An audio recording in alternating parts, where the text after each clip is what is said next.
76岁独居老人的逆袭，不靠儿女，不花存款，我用一间老房子换来幸福晚年。想象一下，你76岁，独自守着一间老房子，儿女远在天边，存款早已见底。某天，你在厨房摔倒，头撞在冰冷的瓷砖上，手机就在几步之外，却怎么也够不到。寒风从窗缝钻进来，你躺在地上，耳边只有钟表的滴答声。你开始害怕，不是怕死，而是怕死后无人知晓。更让人心寒的是，那个你倾尽一生心血养大的孩子，早已把你当作陌生人，连一句问候都成了奢侈。如果是你，面对这样的晚年，你会选择硬撑下去，还是勇敢放手，换一种活法？今天我要分享一个震撼人心的真实故事。主人公是一位76岁的独居老人张福安，他曾为儿子拼尽所有，熬夜打工，卖房凑钱，却换来冷漠与疏远。一次意外摔倒，几乎让他命丧黄泉，也让他彻底醒悟，靠儿女养老是最大的不靠谱。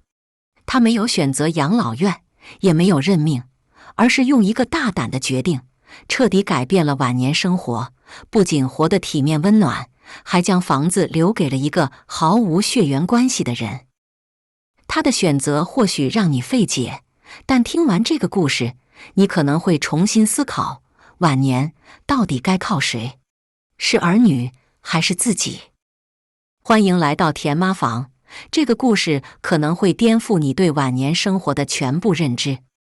我叫张福安，今年76岁，独自生活在城郊一栋老旧的3层公寓里。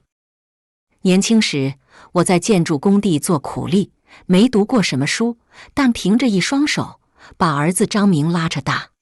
为了供他上大学、结婚买房，我和老伴省吃俭用，甚至卖掉了乡下的老宅。儿子成家后，我以为终于能安享天伦之乐，可现实却像一记耳光，狠狠打醒了我。张明搬到城里后，渐渐与我疏远。过年过节，他连个电话都懒得打，即便偶尔打来，也不过是敷衍几句，像在完成任务。我还记得老伴病重时，他冷冰冰地说：“别浪费钱了，治不好。”那句话像刀子一样，刺得我心口生疼。可我还是安慰自己，他有自己的生活，我不能拖累他。直到去年冬天，一场意外彻底改变了我的想法。那天，寒风像刀子般刮过，我从菜市场买了几根青菜和1袋鸡蛋，回到家准备晚饭。人老了，胃口小，我只想炒个青菜，煮碗粥。谁知刚洗好菜，突然一阵天旋地转，整个人像被推了一把，重重摔在厨房的瓷砖地上，脑袋撞在地上，发出嗡的一声，像钟被敲响。我想喊，却嗓子发不出声；想爬，却连胳膊都抬不起来。手机就在餐桌上，触手可及，却像隔着天涯海角。那一刻，我躺在冰冷的地板上，耳边只有钟表的滴答声。我脑子里只有一个念头：如果今天死在这儿，会不会好几天都没人发现？更让我心寒的是，我甚至不确定张明会不会在意我的死活。曾经听过独居老人去世无人知晓的新闻，没想到自己差点成了那样的新闻主角。我不是怕疼，而是怕那种无人问津的孤独。那一刻，我的心像坠入了冰窟。幸好邻居王阿姨路过时发现我家灯亮着，却无人应答，觉得不对劲，叫人破门而入，把我送到了医院。医生诊断是低血糖和高血压发作，命悬一线。住院的那几天，我躺在病床上，盯着白得刺眼的天花板，脑子里反复回荡一句话：不能再这样活下去了。我不是怕死，而是怕死的无人知晓，怕一生心血换来的只有孤单和遗憾。出院后，我下定决心，不能再指望儿子，也不想去养老院。我曾去过一家养老院，房间潮湿，床铺硬邦邦，老人们坐在轮椅上发呆，眼神空洞的让人心慌。我不想成为那样的人，于是我开始思考如何靠自己活出体面和温暖。邻居王阿姨的一句话点醒了我：老张，你这房子地段好，房间空着也是浪费，不如学隔壁老李，把多余的房间租出去，多个伴儿，屋里也有点人气。这句话像一道闪电，照亮了我的思路。租房，我从没想过，但那天晚上，我坐在空荡荡的客厅里，听着窗外呼啸的风声，第一次认真考虑这个想法。我的房子是3室1厅，住了几十年，堆满了老伴留下的旧物，发黄的棉被，破旧的折叠椅，坏掉的电风扇，这些东西陪了我半辈子，却无法陪我吃饭，扶我看病。我下定决心，清空杂物，整理房间，出租。第2天，我找到社区的房屋中介，中介的小李热情地接待我。张伯，你想租给什么样的人？学生？上班族？还是家庭？我想了想，我年纪大了，想要安静点的，最好是单身女性或单亲家庭，踏实可靠，不抽烟不喝酒。小李笑着点头，好主意，这样安全又省心。我们还能帮您简单装修，怎么样？就这样，我开始了房东生涯。我花了3天清理房间，把老伴的旧衣物叠好捐给寺庙，把破家具扔掉，腰酸得直不起身，但心里却越来越轻快。装修师傅小黄是个实在人，建议我装上独立电表和电子门锁，既方便租客，也保护隐私。他还帮我把墙刷成米黄色，换上新窗帘，添置了简单实用的家具。1周后，2间房焕然一新，温暖又明亮。站在门口，我感觉像种了一棵新树，充满了希望。很快，中介带来了2位看房人。第一个是林小晴，28岁，小学老师，戴着细框眼镜，声音轻柔。他说：张伯，我刚调到这边的学校，想找个安静的地方住，您这儿离学校近，环境也好。他说话有条理，气质沉稳，我一眼就觉得可靠。第2个是陈慧敏，35岁，银行职员，带着一个8岁的女儿小柔。慧敏的丈夫几年前因病去世，她独自抚养女儿。她说：张伯，我看中这儿的邻里氛围，住着踏实。小柔抬起头，怯生生地喊了声爷爷好，那双大眼睛亮晶晶的，瞬间让我心头一暖。我当场拍板，1人1间，月租12000元，水电我包，签1年合同。2人高兴得不得了，拿到钥匙时，我的双手微微发抖，但心里却热乎乎的。那晚，我坐在阳台上，听着林小晴收拾房间的细碎声响和楼上小柔的笑声，感觉这房子终于活了过来。租房后的生活像被点亮了一盏灯。以前，我晚上只能对着电视发呆，屋里安静得让人心慌。现在，林小晴下班回来，轻声开门，慧敏带着小柔回家，孩子蹦蹦跳跳地喊：妈妈，我今天得了小红花。这些声音像春天的溪流，流进了我的生活。有天晚上，慧敏端来一碗热腾腾的排骨汤，小柔跟在后面叮嘱：爷爷，小心烫。我接过碗，手指触到温热的碗边，眼眶差点湿了。多少年了，没人这样关心过我。我笑着说：太客气了。慧敏摆手：张伯，住一起就是邻居，互相照应是应该的。那天，我破天荒喝了2碗粥，睡前还特意看了看厨房，那锅汤还在冒余温，我的心也跟着暖和。第2天，我买了苹果和香蕉，悄悄挂在他们门上，留了张纸条，谢谢你们的汤，吃点水果换换口味。慧敏回来后敲门，笑着说：“张伯，您太客气了，有您在，我们也安心，像多了个亲人。”亲人2个字像一颗石子丢进我心里，激起阵阵涟漪。多少年了，我以为亲情只能靠血缘，没想到陌生人也能给我家的温暖。日子一天天过去，林小晴和慧敏母女成了我生活的一部分。林小晴安静体贴，偶尔送来家乡的米糕，包得精致，甜而不腻。慧敏热情开朗，常跟我聊些趣事，比如银行里有个老伯把密码输错3次，还怪机器坏了，逗得我哈哈大笑。小柔放学后爱敲我门，分享她的画作或诗句：“爷爷，我画了只猫，像不像你家门口那只？”我看着她歪歪扭扭的画，总是忍不住笑。一次，我发烧昏沉，躺在床上动弹不得，是慧敏发现不对，推门进来，摸了摸我的额头，赶紧带我去医院。她在急诊室忙前忙后，帮我挂号、量体温、拿药。小柔在一旁乖乖坐着，把我的帽子拍干净，放在床头，说：“爷爷，戴上就不冷了。”我靠在病床上，看着他们母女忙碌的身影，眼眶红了。儿子多少年没这样关心过我，而他们却在我最需要时伸出了手。那一刻，我躺在病床上，望着白得刺眼的天花板，突然想到，血缘的亲情渐行渐远，但这份陌生人的温暖，却让我重新找回了家的感觉。我开始思考一个大胆的想法，把房子留给慧敏母女，不是冲动，也不是为了回报，而是我觉得他们值得。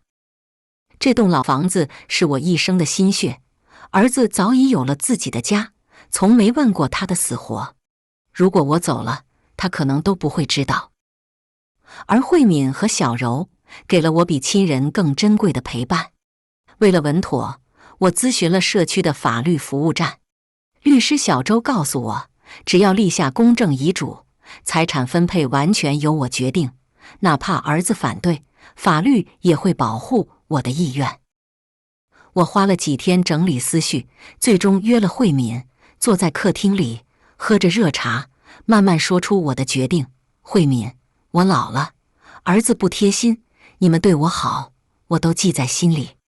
我想把房子留给你和小柔，只希望你们能陪我走到最后。慧敏愣住了，眼圈红了，连忙摆手：“张伯，我们没想过要您的房子。”我笑笑：“不是你们要，是我心甘情愿。你和小柔让我觉得活着还有意义。”几天后，我们一起去公证处立下遗嘱，明确房子在我100年后归慧敏母女所有。签字的那一刻，我感到肩上的重担卸下了，我终于为自己的人生做了主。立下遗嘱后，我的生活更加踏实。每天早上6点起床，王阿姨帮我做早餐，煎个鸡蛋，煮碗粥，上午去市场买菜，顺便和老邻居聊几句，中午睡个午觉，下午在阳台看书晒太阳。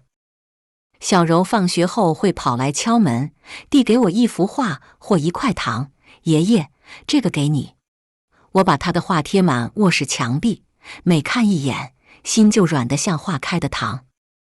邻里间有些闲言碎语，有人说我傻，把房子给外人，有人怀疑慧敏图我什么。我不在乎，他们没经历过孤单的滋味，不懂一个76岁的老人只想活得有尊严、有温暖。我甚至开始安排后事，选了郊外一块朝东的墓地，刻上张福安、安息6个字。我还留了张字条给慧敏：“我走那天不用大操大办，你和小柔送我一程就好。房子给你，是我心甘情愿。去年我因感冒引发肺炎，住了半个月院。”慧敏每天带小柔来看我，小柔把她的玩具熊放在我床头，说：“爷爷，你要快点好，我还想带你看我跳舞。”出院那天，阳光洒在我们身上，小柔在前面蹦跳，喊：爷爷，快来吃豆花。那一刻，我觉得自己不是走出医院，而是走进了一种新生活。张福安的故事传开后，社区里掀起了一股共享生活的热潮。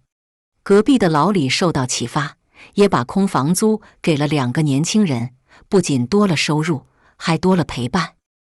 社区还组织了邻里互助小组，鼓励独居老人和年轻人互帮互助，比如年轻人帮老人买菜，老人教年轻人做传统菜肴。这样的模式不仅让老人摆脱孤独，也让年轻人感受到家的温暖。我还了解到，类似的故事在全国各地悄然兴起。在浙江，一个80岁的独居老人把房子租给大学生，学生帮他做家务，他教学生书法，彼此成了忘年交。在山东，一个老人把空房免费提供给困难家庭，只求对方陪他聊聊天。这些案例让我看到，共享生活不仅是一种养老方式，更是一种重新定义亲情和社区的方式。76岁，我没有存款，不靠儿女，却靠一个决定，过上了安心体面的晚年。我不否认，儿子小时候的笑脸曾是我最大的动力，但当他走远，我学会了放手。我不恨他，只是选择为自己而活。我的晚年没有豪宅，没有儿孙满堂，但我有林小晴的米糕，慧敏的排骨汤，小柔的话和笑声。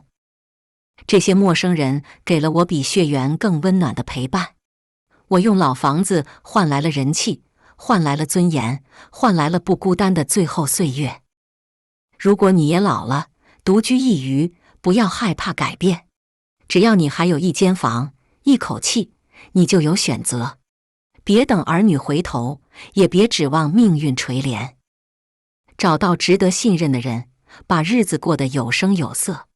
就像我一样，用一间老房子换来了一个温暖的家。我是张福安，76岁，靠一朝共享生活，活出了晚年的新精彩。这不是奇迹，是选择。你准备好为自己的人生做一次真正的选择了吗？许多人视咖啡为提神饮料，但它的健康潜力远不止于此。适量饮用咖啡不仅让你活力四射，还能为身体筑起多重保护屏障。以下是咖啡的5大健康益处，绝对颠覆你的认知。降低癌症风险，抗氧化卫士。咖啡竟然能防癌，听起来像天方夜谭，但科学证据不容忽视。多项研究表明，适量饮用咖啡与肝癌、乳腺癌和结直肠癌风险降低密切相关。咖啡富含抗氧化物质，如绿原酸和咖啡醇，能有效对抗自由基，保护细胞免受氧化损伤，减少癌细胞形成的可能。想象一下，每喝一口咖啡，就像为身体派出一支抗氧化小分队，抵御潜在威胁。根据美国癌症研究协会期刊2023年的一项研究，每天饮用23杯咖啡的人，肝癌风险可降低约 40%， 乳腺癌和结直肠癌风险也分别下降 1020%。世界卫生组织 WHO 早在2016年就解除咖啡可能致癌的疑虑，明确表示适量饮用无致癌风险，甚至可能降低某些癌症发生率。当然，健康效果的前提是正确饮用，后面提到的雷区千万要避开。真实案例，45岁的李女士是位咖啡爱好者，每天早晚各一杯黑咖啡。体检发现，她的肝功能指标优于同龄人。医生认为与她长期适量饮用咖啡有关，咖啡中的抗氧化物可能帮她抵御了脂肪肝和肝癌风险。护肝神器，脂肪肝的克星。如果要票选咖啡最宠爱的器官，肝脏绝对名列前茅。咖啡中的多酚类物质和咖啡因能促进肝脏代谢，减少脂肪堆积，堪称肝脏的贴心小棉袄。意大利那不勒斯大学一项小鼠实验令人惊叹，喂食高脂饮食的小鼠中，饮用浓缩咖啡的内组脂肪肝明显改善，肝脏脂肪含量降低近30%。人类研究同样振奋人心。肝病学杂志2024年指出，每天23杯黑咖啡与肝硬化和肝炎风险降低相关，特别适合常熬夜、应酬或饮酒的人。小故事：程序员小张常熬夜赶代码，体检发现轻度脂肪肝，医生建议他每天喝2杯黑咖啡，搭配健康饮食。半年后复查，他的脂肪肝症状显著改善，肝脏炎症指数下降。医生直呼咖啡真是肝脏的救星，预防糖尿病、血糖的加速器。咖啡还能帮你远离糖尿病。咖啡因可提高细胞对胰岛素的敏感度，加速血糖代谢，降低第2型糖尿病风险。新英格兰医学杂志2023年一项研究显示，每天增加1杯咖啡，糖尿病风险降低约57%点。统计数据更直观，每天喝3杯咖啡的人，糖尿病发病率比不喝者低20%。咖啡就像体内的小引擎，加速糖分燃烧，防止囤积。此外，咖啡还能提升基础代谢率，助你多烧热量，对控制体重、预防肥胖大有裨益。生活场景：35岁的白领小刘爱喝甜咖啡，后来改喝无糖黑咖啡，搭配运动。半年后，他的体重下降5公斤，血糖水平更稳定。医生称赞他的新习惯为健康加分不少，保护大脑，延缓认知衰退。担心年纪大了记性变差，咖啡可能是你的脑力守护者。研究发现，适量饮用咖啡与阿尔茨海默病和帕金森病风险降低相关。咖啡因刺激中枢神经，保持脑细胞活跃，还能减少大脑中与阿尔茨海默病相关的贝塔淀粉样蛋白沉积。神经科学前沿2024年研究指出，每天2杯咖啡可降低约25%的认知障碍风险。咖啡就像给大脑做了一场有 oxygen 运动，让神经元活力满满，老了也能保持清晰头脑。真实案例：60岁的退休教师王阿姨，每天早上1杯咖啡，晚年仍思维敏捷。她笑称，咖啡让我老了还能跟孙子斗智斗勇。医生认为，她的咖啡习惯可能为大脑健康加了保护伞。提升运动表现，燃脂助攻。健身达人必知，咖啡是天然的运动助燃剂。运动前30分钟喝1杯黑咖啡，咖啡因会刺激肾上腺素分泌，让你精神饱满，反应更敏捷，同时加速脂肪分解。运动医学期刊2023年研究显示，运动前摄入适量咖啡因可多燃烧17%的脂肪，尤其适合跑步、骑行等耐力运动。马拉松选手常在赛前喝咖啡延缓疲劳，咖啡就像你的隐形队友，助你跑得更快，练得更久。健身小贴士：健身教练小杨每次训练前喝1杯美式咖啡，训练时感觉更有爆发力，脂肪燃烧效率也更高。他笑说，咖啡是我健身路上的最佳拍档。3大雷区：喝咖啡的致命误区。咖啡虽好，但喝法不当，可能让好处变危机。以下3大雷区，喝咖啡时务必小心。高温烫饮，伤食道。很多人爱喝滚烫的咖啡，觉得暖胃又过瘾，但小心，世界卫生组织警告，65以上的热饮可能增加食道癌风险。长期喝烫咖啡，就像反复用热水灼伤食道黏膜，细胞反复损伤修复，可能诱发癌变。建议让咖啡冷却至5060温热饮用，既护食道又能细品香气。小提醒：下次端起热咖啡，别急着大口喝，吹一吹，等一等，健康更安心。咖啡因过量，副作用找上门。适量咖啡因让人神采奕奕，但过量可能让你变成抖动松鼠。常见副作用包括心悸、手抖、焦虑、胃痛，甚至失眠。研究建议，成人每日咖啡因摄入不宜超过400毫克，约34杯中杯美式咖啡，15件200毫克制杯。敏感体质、孕妇限200毫克日，青少年或胃病患者更需谨慎。空腹喝浓咖啡可能刺激胃酸，建议搭配早餐或点心饮用。真实案例：小赵因工作压力大，一天喝5杯浓咖啡，结果常心悸失眠。医生建议他减量到2杯，并选低因咖啡。1个月后症状明显改善。错误搭配，健康危机。咖啡的搭配大有学问，乱搭可能抵消好处，甚至带来风险。以下几种组合要避开：咖啡酒精，咖啡因掩盖酒醉感，让你误以为清醒，可能喝更多酒，增加酒精中毒风险。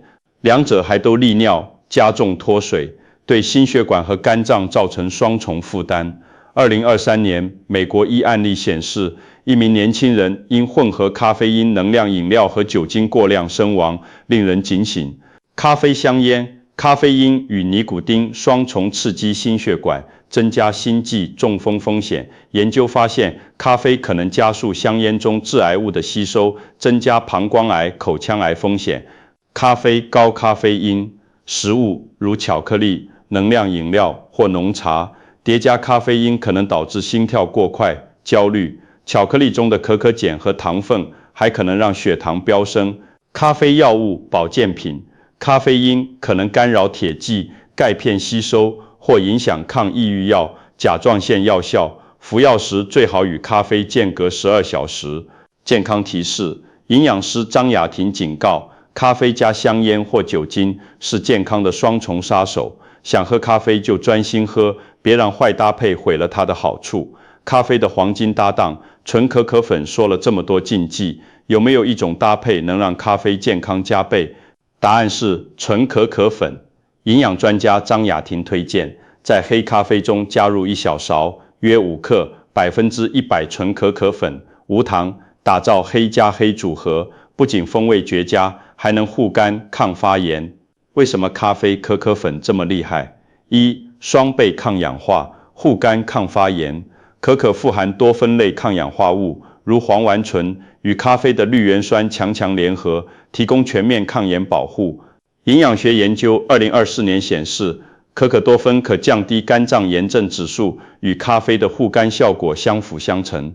2. 降血脂、稳血糖，可可多酚降低坏胆固醇 LDL， 提升好胆固醇 HDL， 搭配咖啡的代谢加速效果，控糖控脂更高效。张雅婷表示，这种组合对心血管健康尤为友好。3. 提升心情与专注力，可可中的可可碱和微量咖啡因促进多巴胺、血清素分泌，喝完黑加黑心情愉悦，专注力 UP。比起加糖摩卡，纯可可粉健康无负担。4. 护肤抗老，可可多酚减少紫外线对皮肤的伤害，预防晒黑和皱纹。长期饮用可能让气色更红润，堪称喝出来的美颜秘方。实用小贴士：选择100%纯可可粉或85%以上黑巧克力，避免含糖巧克力。每天5克可可粉即可，过量可能导致心跳加速。替代选择：搭配酪梨，富含健康脂肪和维生素 E 或香蕉，补钾助消化，比蛋糕、甜甜圈健康100倍。真实案例：30岁的设计师小林每天喝黑咖啡，加1勺纯可可粉，3个月后不仅体重控制更好，皮肤也更光滑，同事都夸他气色好。想让咖啡的好处最大化，风险最小化，以下是营养师张雅婷与健康专家总结的5招实用技巧，助你成为聪明的咖啡爱好者。选好豆，现磨最新鲜好。咖啡从选豆开始，购买整颗咖啡豆，饮用前现磨，能保留最多抗氧化物和香气。磨好的咖啡粉暴露空气后易氧化，产生有害自由基，可能诱发老化。选择中度烘焙的阿拉比卡豆，风味与营养平衡最佳。咖啡粉需密封保存于阴凉处，避免风味流失。小技巧：用不透明密封罐储存咖啡豆，放在阴凉处，可保持1个月新鲜度。黄金时间10点第一杯。起床后别急着喝咖啡，早晨皮质醇分泌高峰，自带提神效果，此时喝咖啡可能增加焦虑感，还易伤胃。建议上午10点左右，皮质醇下降时喝第一杯，提神效果最佳，搭配早餐更护胃，效率更高。生活场景：上班族小陈改掉起床喝咖啡的习惯，改在10点喝一杯，搭配燕麦早餐，整天精神更充沛，胃也不再不适。控制咖啡因，400毫克为限。成人每日咖啡因摄入不宜超过400毫克，约34杯中杯美式，超量可能引发心悸、失眠。记录每日摄入量，必要时搭配低因咖啡或茶，循序渐进减少依赖。计算方法：一杯中杯美式约15万200毫克咖啡因，拿铁约100毫克。晚上想喝，选低因咖啡更安心。趁热喝，别久放。咖啡冲泡后，最好在30分钟内喝完。温热时风味最佳，营养保留最多。久放的咖啡酸度上升，刺激肠胃，还可能滋生细菌。加奶咖啡更需尽快饮用，避免变质。小提醒：别把咖啡当水喝，一杯慢慢啜到下午，不仅口感差，还可能伤胃伤牙。避免加工，纯黑最健康。奶精、糖浆增加热量，抵消咖啡益处。纯黑咖啡是最佳选择，搭配纯可可粉或健康点心，如酪梨、香蕉，既美味又养生。健康搭配：试试黑咖啡1小块，85%黑巧克力，满足味蕾又不增负担。从清晨的第一口到午后的小憩，咖啡不仅是味蕾的享受，更是健康与生活的点缀。它的抗氧化力、护肝防癌，它的咖啡因燃脂提神，它的香气抚慰心灵。但正如所有美好的事物，咖啡需要我们用心对待，选对时间，控制分量，避开雷区，搭配得当，才能让这杯黑金真正成为健康加分项。端起你的咖啡杯，细细品味它的醇厚，愿它不仅唤醒你的每一天，更为你的身心带来长久的温暖与活力。让我们在咖啡的香气中找到生活的诗意与健康的密码。一碗早餐藏着健康的秘密，糖尿病患者早餐的隐形杀手。清晨，阳光洒进窗台，65岁的张阿姨哼着小曲，在厨房里忙碌着。她端出一碗热气腾腾的白粥，搭配一根金黄酥脆的油条，桌上还有一小碟咸菜和一团香甜的糯米饭团。对她来说，早餐是一天的仪式感，吃得好才能精神百倍。这位退休老教师热爱美食，坚信早餐要吃饱，生活才美妙。然而，他不知道，这顿看似简单的早餐，正在悄悄侵蚀他的健康。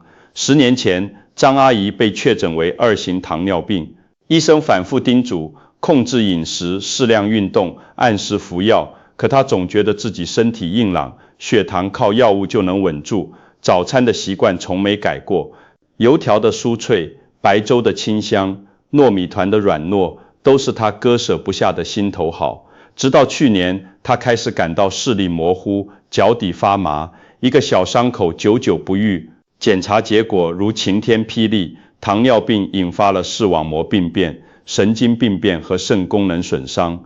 医生要求他立即住院，可没过多久，张阿姨因凌晨突发心梗，经抢救无效，永远离开了人世。这个噩耗震碎了家人和邻里的心。平日里精神抖擞的张阿姨怎么说走就走了？医生叹息道，多年疏忽血糖管理，尤其是那些丰盛早餐，很可能是加速她病情恶化的隐形推手。如果早点管住嘴，这场悲剧或许能避免。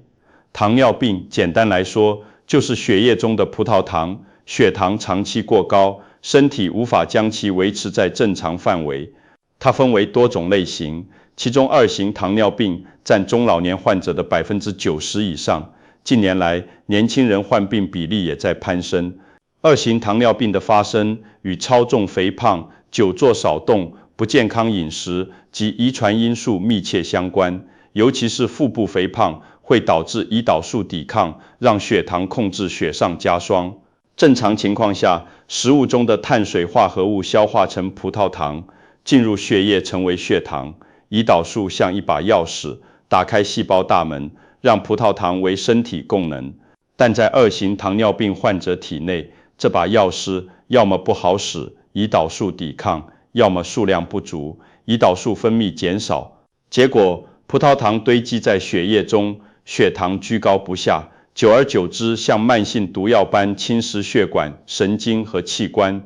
早期糖尿病可能表现为口渴、频繁排尿、容易饥饿或体重莫名下降。古人称其为消渴症，形容患者因水分和营养流失而逐渐消瘦。更可怕的是，长期高血糖会引发严重并发症，视网膜病变可能导致失明，肾病可能发展为尿毒症，神经病变可能造成伤口不愈甚至截肢。糖尿病还是心梗、中风等心脑血管疾病的高危因素。张阿姨的悲剧正是这些并发症的缩影。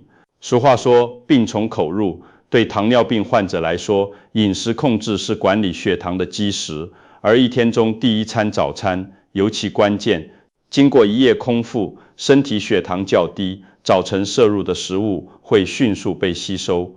如果选择不当，血糖可能短时间内飙升，为全天埋下隐患。有人以为不吃早餐能省点糖，但研究表明，长期不吃早餐反而增加2型糖尿病风险。空腹时间过长可能导致激素紊乱，下一餐更容易暴饮暴食，血糖大起大落。同样，吃饭过快也会加重代谢负担。一项研究发现，